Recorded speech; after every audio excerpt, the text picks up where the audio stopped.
பாண்டியன் வீட்ல கூடிய சீக்கிரம் பார்த்தா குவாக்குவான்னு குழந்தை சத்தம் கேட்டா ரொம்ப நல்லா இருக்கும் நினைக்கிறோம். வீடியோ கிளிக் பண்ணுங்க. ஒரு டியூஷன் விஷயத்துக்கு அனுமதி கேட்கறதுக்கு இந்த கோமதி பார்த்தா 10 ஊருக்கு அங்கிட்டு பம்மிக்கிட்டு நிக்கிறாங்க. இதெல்லாம் வேலைக்காவது சரிப்பட்டு வராது அப்படின்னு சொல்லிட்டு ராஜி வந்து இங்க பாருங்க மாமா, அன்னைக்கு டியூஷன் கிளாஸ் எடுக்க போனேன் அப்படிமா சொன்னீங்க.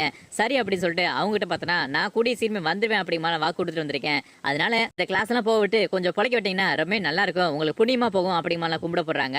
அதுக்கு மட்டும் இல்லாம சொல்றாங்க, எங்க ஆபீஸ் எல்லாம் பார்த்தனா 2வது வருஷம் காலேஜ் படிக்கிறது ஒரு பொண்ணு, அந்த பொண்ணு வந்து இப்படியா இருந்துகிட்டு இந்த வேலையோட நேக்கு போக என்ன அப்படிங்கிற மாதிரி எல்லாத்தையும் பழகிட்டு இருக்குமாமா. அது ராஜிக்கு பார்த்தா மிகப்பெரிய ஒரு ஹெல்ப்பா இருக்கும்ல அப்படின்னு சொல்லிட்டு இப்ப பாண்டியன் பார்த்தா சம்மதிக்க வச்சிருக்காங்க. அவங்க பேசிட்டு இருக்கும்போது பார்த்தா ஒரு குடும்பக்காரங்க வர்றாங்க. வாசல் நின்றுகிட்டு இந்த வீட்டுல பார்த்தா 4 நாள் நல்லது நடக்க போகுது, குடும்பம் கூடிய சீக்கிரம் பார்த்தா விருத்தி ஆகிறதுக்கான எல்லா அம்சமும் வந்துருச்சு அப்படிங்க சொல்றாங்க. இந்த விஷயத்தை கேள்விப்பட்டதே கோமதி பார்த்தா சந்தோஷப்பட்டு இருக்காங்க. அப்ப என்ன கையில ஹாப்பியான நியூஸ் சொல்ல போறாங்க அப்படி மாதிரி மீனா சொல்லிட்டு இருக்கும் போது அப்படி சொல்லிட்டு ஓடி போய் மீனா பார்த்தா வாந்தி எடுக்கிறாங்க. தொடர்ந்து அவங்களுக்கு பார்த்தா வாமிட் நிக்கவே இல்ல. என்னமாச்சு உடம்பு சரியில்லை அப்படி மாதிரி கோமதி விசாரிச்சுக்கும் போது தெரியல ஃபர்ஸ்ட் டைம் இப்படி இருக்கு அப்படி மாதிரி மாறிய சோர்வா இருக்கு, குடல பரட்டுது அப்படி மாதிரிலாம் சொல்றாங்க. டே செந்தில், பக்கத்து தெருவுல ஒரு மெடிக்கல் இருக்கு, அங்க பார்த்தனா இந்த மாதிரி கிட் வாங்கிட்டோம் அப்படி மாதிரி கோமதி சொல்றாங்க. அதுக்கப்புறம் அதை வாங்கி செக் பண்ணும்போது கோமதி கண்கலங்கிறாங்க. என்னாச்சு அப்படி மாதிரி இப்ப பாண்டியன் வந்து கேட்டுக்கிருக்காரு. என்னங்க இந்த மீனாப்பிள்ள என்ன பண்ணிட்டு தெரியுமா, நம்ம எல்லாத்தையும் பார்த்தனா வச்சிருச்சு பாருங்க அப்படி மாதிரி சொல்லுவோம். எப்பா என்ன தப்பான பண்ண அப்படி மாதிரி பாண்டியன் கேட்டுக்கிருக்காரு. நீங்க வேற எப்ப பார்த்தாலும் இது உன்னை கண்டுகிட்டீங்க அப்படின்னு சொல்லிட்டு உங்களுக்கு தலை கூட நரைக்கல, ஆனா நீங்க தாத்தாவோ போறீங்க அப்படி மாதிரி கோமதி பார்த்தனா கத்தி சொல்றாங்க.